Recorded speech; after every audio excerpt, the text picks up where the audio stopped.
Om Namo Venkatesaya. Welcome to Lakshmi Telugu tech. నేను మీ మునిలక్ష్మిని. తిరుమల తిరుపతి దేవస్థానం latest updates కి స్వాగతం.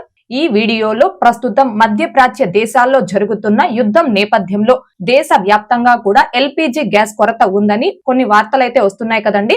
ఈ గ్యాస్ కొరత వల్ల తిరుమలలో భక్తులకి అన్నప్రసాదం అనేది ఆపేశారా? సోషల్ మీడియాలో వస్తున్న ఈ వార్త వెనుక అసలు నిజం ఏంటి అనే దానికి సంబంధించి, ఇంకా ప్రస్తుతం తిరుమలలో ఉన్న న్యూ రూల్స్ ఏంటి అనే వీటన్నింటి గురించి ఈ వీడియోలో వివరించే ప్రయత్నం చేస్తానండి.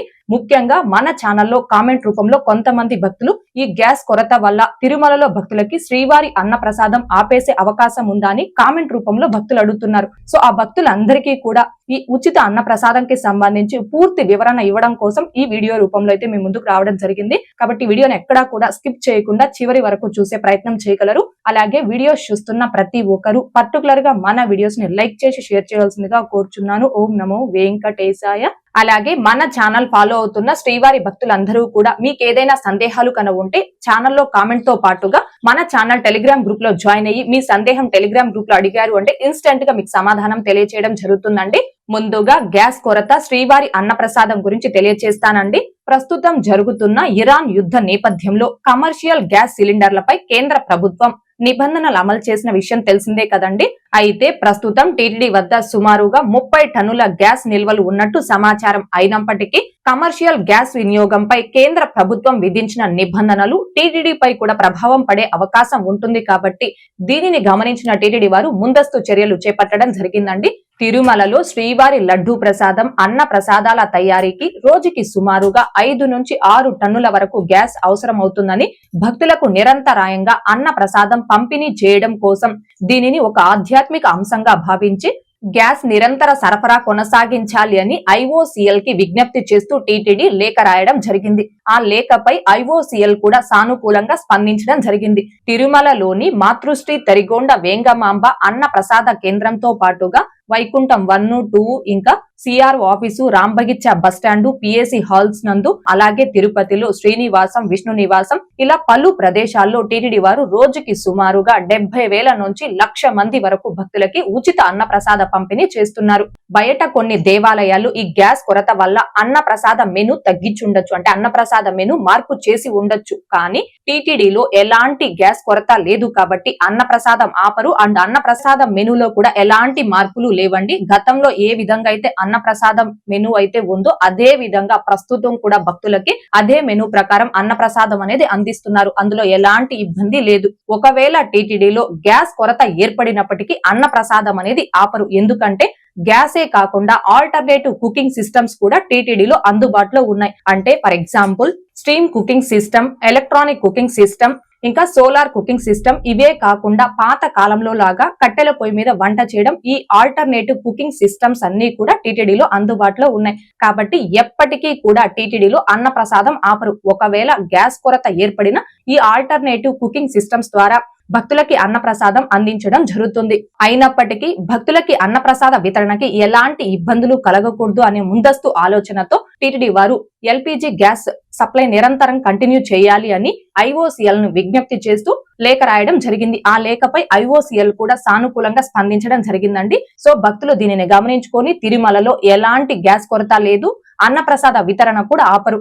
సోషల్ మీడియాలో వస్తున్న న్యూస్ ని నమ్మి కానీ భక్తులు ఎవ్వరూ కూడా ఆందోళన చెందవద్దు. మన ఛానల్లో కూడా కొంతమంది భక్తులు ఇలా గ్యాస్ కొరత ఉంది కదా, తిరుమలలో శ్రీవారి అన్న ప్రసాదం ఆపేస్తున్నారా, ఒకవేళ ఆపేసే అవకాశం ఉందా అని కామెంట్ రూపంలో అడుగుతున్నారండి. ఆ భక్తులందరికీ కూడా ఒక క్లారిటీ ఇవ్వడం కోసం ఈ వీడియో అనేది చేస్తున్నాను. ఇక నెక్స్ట్ దర్శనాలకి సంబంధించి ఆన్లైన్ లో 300 రూపీస్ స్పెషల్ ఎంట్రీ దర్శనం టికెట్స్ ని బుక్ చేసుకున్న భక్తులు కావచ్చు, తిరుపతిలో ఆఫ్లైన్ ఎస్ఎస్డి అండ్ దివ్య దర్శనం టోకెన్స్ ని పొందిన భక్తులు కావచ్చు, మీ దర్శనం టికెట్ ఆర్ టోకెన్ మీద ఏ టైం అయితే దర్శనానికి మెన్షన్ చేసి ఉంటారో పర్టికులర్ ఆ టైం స్లాట్ ప్రకారం మాత్రమే క్యూ లైన్ లోకి రిపోర్ట్ చేయాల్సి ఉంటుందండి. పర్టికులర్ టైం స్లాట్ ప్రకారం మాత్రమే దర్శనానికి రిపోర్ట్ చేయాలి అనే విధానం గతం నుంచి కూడా ఉంది. కానీ ఈ విధానాన్ని కొంచెం స్ట్రిక్ట్ గా మార్చి 9వ తేదీ నుంచి టీటీడీ వారు అమలు చేస్తున్నారండి. కాబట్టి భక్తులు దీనిని గమనించుకొని 300 రూపాయల దర్శనం టికెట్స్ అండ్ ఆఫ్లైన్ ఎస్ఎస్డి దివ్య దర్శనం టికెట్స్ పొందినటువంటి భక్తులు మీ టికెట్ ఆర్ టోకెన్ మీద పర్టికులర్ ఏ టైం అయితే మెన్షన్ చేసి ఉంటారో ఆ టైం స్లాట్ ప్రకారం మాత్రమే క్యూ లైన్ లోకి రిపోర్ట్ చేయండి. కొంతమంది భక్తులు అడుగుతున్నది, మా స్లాట్ టైం కంటే ముందు మేము రిపోర్ట్ చేస్తే అలో చేయరా, స్లాట్ టైం తర్వాత రిపోర్ట్ చేస్తే అలో చేయరా అని అడుగుతున్నారు. మీ స్లాట్ టైం కంటే ఒక హాఫ్ అన్ అవర్ ముందు కానీ హాఫ్ అన్ అవర్ తర్వాత కానీ రిపోర్ట్ చేస్తే అలో చేస్తారండి. ఫర్ ఎగ్జాంపుల్ మధ్యాహ్నం 2 గంటలకు మీకు స్లాట్ ఉంది అనుకోండి, 2 అన్నది మధ్యాహ్నం 1 గంట 15 నిమిషాలు 1:30 ఆ టైంలో మీరు క్యూ లైన్ లోకి రిపోర్ట్ చేస్తే అలో చేస్తారు. అంతేగాని మీ స్లాట్ టైం కంటే ఒక 3-4 గంటల ముందుగా క్యూ లైన్ లోకి రిపోర్ట్ చేస్తామంటే అలో చేయరు. అండ్ ఇంకొకటి, మీ స్లాట్ టైం దాటిన ఒక 1 అవర్ లోపు మీరు క్యూ లైన్ లోకి రిపోర్ట్ చేయాలి. మధ్యాహ్నం 2 గంటల స్లాట్ భక్తులు మధ్యాహ్నం 3 గంటల లోపు క్యూ లైన్ లోకి రిపోర్ట్ చేయాలి. మరీ లేట్ గా రిపోర్ట్ చేయకుండా చూసుకోండి. ఎందుకంటే మరీ లేట్ గా మీరు రిపోర్ట్ చేశారనుకోండి, ఆ స్లాట్ టైంలో దర్శనం బుక్ చేసుకున్న భక్తులకి దర్శనానికి కొంతవరకు ఇబ్బంది అవుతుంది కదండి. సో స్వామివారి దర్శనంకి వచ్చినప్పుడు మన స్లాట్ టైం ప్రకారం మనం క్యూ లైన్ లోకి రిపోర్ట్ చేశామనుకోండి, మనకి దర్శనం సాఫీగా అవుతుంది అండ్ తోటి భక్తులకి కూడా సాఫీగా దర్శనం అవడానికి మన వంతు మనం సహకరించిన వాళ్ళం అవుతాం. కాబట్టి భక్తులందరికీ కూడా సాఫీగా ఎలాంటి ఇబ్బంది లేకుండా దర్శనం కల్పించడం కోసం మార్చి 9వ తేదీ నుంచి టీటీడీ వారు particular time slot K Q line లోకి రిపోర్ట్ చేయాలని ఈ రూల్ అయితే కొంచెం స్ట్రిక్ట్ గా అమలు చేస్తూ ఉన్నారండి. దీన్ని భక్తులు గమనించుకొని మీ స్లాట్ టైం ప్రకారం క్యూ లైన్ లోకి జాయిన్ అవ్వాల్సిందిగా కోరుచున్నాను. ఇక నిన్నటి ఈ రోజుటి దర్శనం వివరాలు. ముందుగా నిన్నటి రోజున అనగా మార్చి 12వ తేదీ గురువారం రోజున 68,754 మంది శ్రీవారి భక్తులు స్వామివారిని దర్శనం చేసుకోగా 25,569 మంది శ్రీవారి భక్తులు స్వామివారికి తలనీలాలను సమర్పించుకున్నారు. అలాగే 3,68,00,000 రూపాయలు భక్తులు కానుకల రూపంలో స్వామివారికి హుండీలో సమర్పించుకున్నారు. ఈ రోజు కూడా తిరుమలలో భక్తుల రద్దీ అయితే కొనసాగుతూ ఉంది. ఈ రోజు ఉదయం 6 గంటల సమయానికి శ్రీవారి ధర్మ దర్శనం అంటే ఎటువంటి టోకన్స్ లేకుండా స్వామి వారిని ధర్మ దర్శనం చేసుకోవడానికి వచ్చినటువంటి భక్తులు వైకుంఠం క్యూ కాంప్లెక్స్ 2 లోని అన్ని కంపార్ట్మెంట్ లోను అలాగే నారాయణగిరి గార్డెన్ లో ఉన్న అన్ని షెడ్లలోను భక్తులతో నిండిపోయి కంపార్ట్మెంట్ బయట ఫ్రీ దర్శనం క్యూ లైన్ లో కృష్ణ తేజ గెస్ట్ హౌస్ వరకు కూడా భక్తులు దర్శనం కోసం వేచి ఉన్నారు. ఇలా వేచి ఉన్నటువంటి భక్తులకే దర్శనం పూర్తవ్వడానికి సుమారుగా 12 గంటల సమయం పట్టే అవకాశం ఉంది. ఇక ఈ రోజు ఎటువంటి దర్శనం టోకన్స్ లేకుండా నేరుగా తిరుమలకు వచ్చి స్వామి వారిని ధర్మ దర్శనం చేసుకోవడానికి కొత్తగా ఈ రోజు ఎవరైతే ఫ్రీ దర్శనం క్యూ లైన్ లో జాయిన్ అవుతారో ఆ భక్తులకి దర్శనం పూర్తవ్వడానికి సుమారుగా 18 నుంచి 24 గంటల సమయం పట్టే అవకాశం ఉంది.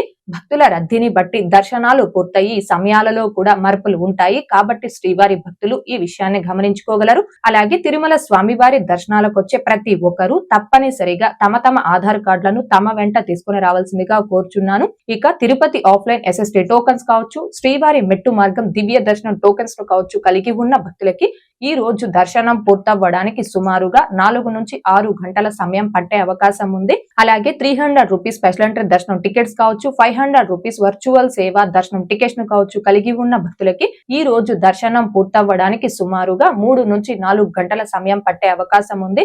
ఇక మరికొంతమంది శ్రీవారి భక్తులు పవిత్రోత్సవ సేవ అంటే ఏంటి, ఆ సేవ టికెట్స్ ద్వారా ఎన్నిసార్లు స్వామివారి దర్శనం చేసుకోవచ్చు, అకామిడేషన్ టీటీడీ వారి ఇస్తారా, ఇలా పవిత్రోత్సవం సేవకు సంబంధించి పూర్తి వివరాలు తెలియచేయమని అడుగుతున్నారు. ఆల్రెడీ పవిత్రోత్సవం సేవలకి సంబంధించి పూర్తి వివరాలతో ఒక వీడియో అనేది చేసి మన బ్యాకప్ ఛానల్లో పోస్ట్ చేస్తున్నానండి. ఆ వీడియో యొక్క లింక్ కూడా ఈ వీడియో కామెంట్ సెక్షన్ లో పిన్ చేయడం జరిగింది. ఇంకా చూడని శ్రీవారి భక్తులు ఆ వీడియోను కూడా ఒకసారి చూడగలరు.